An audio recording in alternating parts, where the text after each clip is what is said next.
Bonjour coach Sogodogo. Bonjour monsieur. Ouma. Bonjour. Déjà, vous êtes appelé par moment coach Abidal. C'est venu comment en fait? Bon, ça c'était les années encore plus jeunes. On a essayé de faire carrière aussi dans le football. Donc c'est par ce canal-là que ce nom est venu à travers mes coéquipiers qui ont jugé comme ça que je jouais un peu comme l'ancien footballeur français Eric Abidal. Vous êtes coach de football, tacticien adjoint, on va dire Ligue 1 principale, Ligue 2, D3, DH district et Ligue 1 féminine, préparateur physique, coaching privé pour joueurs. Déjà, cet amour pour ce métier est venu comment? Déjà à travers le foot, on a tous voulu faire carrière. Tout doucement, on a essayé de monter un peu quelque chose. Maintenant, bon, comme on n'a pas abandonné les études, et grâce à Dieu, le même football s'est ajouté aux études pour nous donner un peu le chemin de devenir entraîneur. Parce que bon, avec un peu le poids des parents, on a été obligé de faire un choix. Et Dieu merci, à travers les études, on a pu entrer quelque part qui nous a permis de pouvoir avoir les diplômes pour exercer en tant qu'entraîneur. Parlant de diplôme, vous êtes prof de sport, titulaire d'un certificat d'aptitude au professorat de sport délivré par l'INJS d'Abidjan.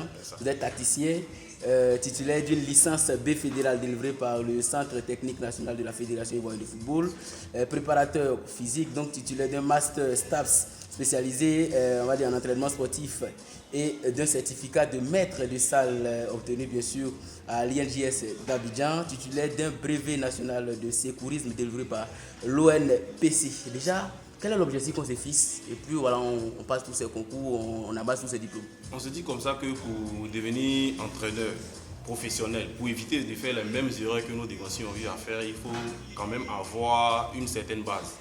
La base, elle vient de quoi? Des études. On a d'abord eu le bac, passé un concours, entrer à l'INJS et puis durant la formation à l'INJS, on devait simplement sortir avec un master et puis un CAPEX. Mais on n'a pas décidé de se limiter à ça. On peut être par exemple en train de travailler et puis avoir peut-être un accident de travail avec un athlète. Donc pour pouvoir au moins faire les premiers soins, on ne doit pas se limiter là à ce qu'on connaît à l'INJS. On a décidé de faire un diplôme de brevet national de secourisme. Et puis pour pouvoir aussi être sûr des activités qu'on mène avec les charges par exemple, on a ajouté d'autres diplômes tels que celui de maître de salle de sport. Ça fait quand même des années que vous faites cela. Revenez un peu sur vos différentes expériences. Ok, le chemin c'est un peu défini à travers l'INJS. Lorsqu'on arrive là-bas, pendant la formation, on a la chance de faire des stages. J'ai eu par exemple à faire mon premier stage et aussi mon deuxième stage avec le club Zenoula, Jacques Zenoula, en 3e division. J'ai aussi eu la chance de faire un stage avec le club Williamsville Athletic Club. En ce moment, ils étaient en 2e division quand j'étais en stage avec eux. Donc tout ça, je peux dire que je peux mettre ça dans mon parcours. On a appris un peu ce qu'on pouvait apprendre auprès des anciens.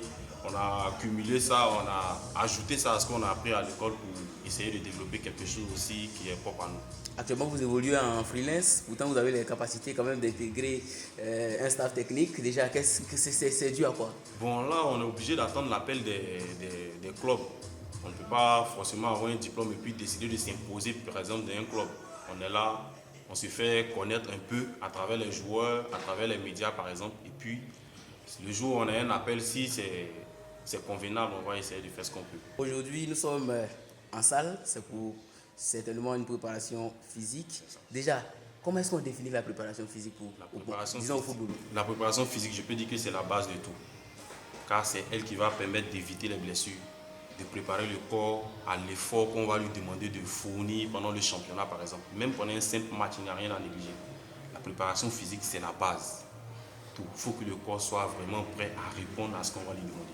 À quel moment est-ce qu'on peut simuler, on va dire, la préparation physique à une forme d'exploitation? Bon, on ne dit pas comme ça que c'est une forme d'exploitation. Pour que ça se dise, c'est que l'athlète en question, peut-être qu'il n'est pas suffisamment motivé. C'est ça. Ou il y en a aussi qui disent ça pour chamailler un peu ou pour essayer de rigoler un peu avec les entraîneurs. C'est ça. Parce que c'est quelque chose qui est vraiment, vraiment rigoureux et ça fait souffrir, sans mentir. On va sortir des petits exercices, on voit l'athlète, il est là, il y en a qui sourient, mais ce qui est dans le corps, on ne sait pas. C'est vraiment fatigant et puis c'est normal, on est habitué à entendre ça parce qu'on sait que tout ce qu'on fait, ça fait souffrir. tout ce qu'on fait, ça fait souffrir. Et puis voilà, vous parlez des exercices à présent. Est-ce que vos exercices, par exemple, il y a eu quand même des innovations à votre niveau? Est-ce qu'il y a des exercices propres à Coach Abidal? Il y en a assez. Il y en a qu'on a reçu à la base. Et puis nous-mêmes, on s'assoit, on se dit que nous sommes dans le domaine du foot. Je vais par exemple pour une formation de maître de salle, ils vont peut-être me montrer un peu qu'est-ce qu'il faut pour développer le muscle, par exemple le biceps, qu'est-ce qu'il faut pour développer le triceps, qu'est-ce qu'il faut pour développer les mollets. Mais quand je m'assois et puis je regarde, je me dis que je dois travailler avec des footballeurs. Est-ce que je dois simplement me limiter à ça? Non. Je dois pouvoir associer d'autres capacités dont ils ont besoin à ces exercices-là pour qu'ils puissent être encore plus dans le tempo d'un match de foot. Parce que c'est sur ça qu'on doit se baser pour travailler. Vous travaillez avec pas mal de joueurs, hein, il faut le dire. Comment est-ce que déjà la collaboration naît entre vous et les joueurs en privé? En fait, ça vient naturellement.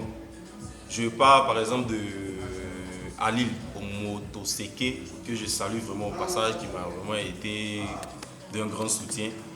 Pendant mon stage de fin de formation avec le club Jacques Zenoula, qui était un peu souffrant, il vient trouver qu'il y a son club qui est déjà en avance par rapport à la préparation et il me demande comme ça de m'occuper de lui pour qu'il puisse rattraper le groupe.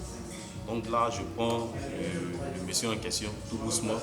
J'arrive à faire un bon résultat avec lui, il rejoint le groupe et il arrive à performer.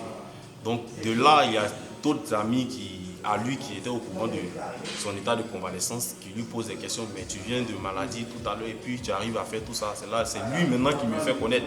J'ai travaillé avec ce monsieur et puis grâce à lui aujourd'hui je suis là. Donc petit à petit, ça vient un à un et puis... Aujourd'hui, est-ce qu'on peut avoir le nom, par exemple, des gars que vous avez coachés ou vous continuez de coacher? Si je veux citer tous les noms, je risque en tout cas, c'est beaucoup. Quelques-uns. Mais quelques grands noms. Voilà, pour éviter de frustrer tout. Je peux par exemple citer Diakité Ousmane qui est avec Iska aujourd'hui. Il y a Bagaté Salif qui est avec Dadje. Il y a Balo qui est en Espagne actuellement. Il y a aussi Konaté Vali qui est avec Monaco. J'ai eu la chance de travailler avec tous ces grands gars. On va le dire, suivi et progression, vous avez parlé d'évaluer par moment. Est-ce que vous avez, on va dire, une méthode particulière pour évaluer les compétences par moment? Bon, je peux dire comme ça que je me base un peu sur ce que j'ai appris à l'école. Et puis, pour pouvoir évaluer, je suis obligé de suivre un peu ce qu'ils font. Si le monsieur me contacte et me dit que coach, j'ai besoin de toi pour travailler avec, et puis tu dois pouvoir me donner un peu ma progression. Je suis obligé de, par exemple, me déplacer, aller suivre un de ses premiers matchs. Et puis, après mon boulot, le match qui va suivre, je suis obligé d'aller suivre ça aussi. Le match qui va suivre, seulement vous croisez par moment au stade de la paix de Boaké, par moment pour les matchs. Maintenant, je veux dire, avec vos joueurs, comment est-ce que vous adaptez vos séances en fonction de chaque besoin? Parce que les besoins sont quand même différents. C'est ça. Chaque athlète a ses problèmes à lui. Le monsieur peut venir par exemple, il va me dire qu'il a besoin de moi pour faire un travail. Je vais lui demander forcément de quoi il a besoin. Il y en a qui ne savent pas un peu, sans leur en vouloir, sans les accuser, qui ne savent pas trop comment définir ce dont ils ont besoin. Donc personnellement, je peux me déplacer comme ça, aller les regarder jouer. Et puis j'essaie de détecter un peu ses problèmes. Je prends note et lorsque je reviens, si je fais sa fiche, je fais son tableau d'analyse, que je réussis à être vraiment pointu sur ce dont il a besoin. Et puis il y a un autre qui me contacte. Si je vois qu'ils ont des besoins similaires, je peux les mettre ensemble pour monter des exercices, pour pouvoir les faire progresser tout ensemble, gagner en temps. Maintenant, si je vois que le monsieur il a un problème qui est vraiment identique à lui et qu'on ne retrouve pas chez quelqu'un d'autre, donc on est obligé de séparer les athlètes pour pouvoir faire un bon boulot. Éviter de séparer les athlètes. Préparation physique rime par moment avec la nutrition. Est-ce que vous avez un conseil particulier que vous donnez aux joueurs? Forcément. Parce que si je prends par exemple le fonctionnement du corps humain, je ne peux pas venir épuiser quelqu'un et puis ne pas par exemple lui conseiller quelque chose qui va lui permettre de remonter un peu. Mais j'évite un peu plus les compléments alimentaires parce que généralement on a des effets secondaires après. Si ça va par exemple nuire à ce que nous on a eu à faire comme boulot, je ne conseille pas ça. Donc je préfère aller sur le naturel, surtout la consommation du sucre, mais de manière contrôlée. Parce que c'est ce que le corps utilise en premier et puis après il y a la graisse qui vient en secours. Personnellement, vous, coach Abidal, dites-nous concrètement, vous, quel est votre objectif que vous visez dans ce milieu? Mon objectif, d'abord, il y a plusieurs plans. Concernant les joueurs, je veux d'abord être une grande aide pour eux. Parce que si nous, on n'a pas réussi à faire carrière, c'est vrai, on va peut-être accuser les parents un peu ou se baser un peu sur les études, mais Si on n'a pas réussi à faire carrière, c'est par rapport à tout ce qu'on recevait comme contenu d'entraînement. Voilà, ça casse un peu le niveau, ça baisse un peu le niveau des athlètes. Il y en a qui sont talentueux, mais avec le contenu, ils commencent à perdre un peu tout ce qu'ils ont. Donc je veux être celui qui va permettre aux gamins ou encore à ceux qui sont déjà sur le plan, qui sont un peu déjà connus, de corriger plusieurs choses. Je veux être une aide. Maintenant, me concernant, ce n'est pas se limiter à ce niveau. C'est d'abord travailler, toujours travailler, avoir un meilleur niveau pour qu'on puisse entendre parler de moi, entendre parler de ce que je fais. Là, à travers moi, tous ceux qui sont aussi dans ce domaine pourront être connus. C'est un peu ça.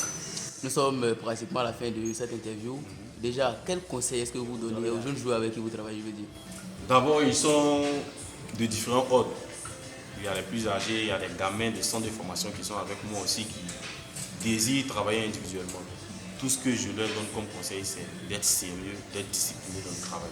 Parce que quand ils me contactent comme ça, je me dis déjà que le monsieur il est discipliné ou il est déjà motivé. Donc ce n'est pas à moi de venir le motiver encore.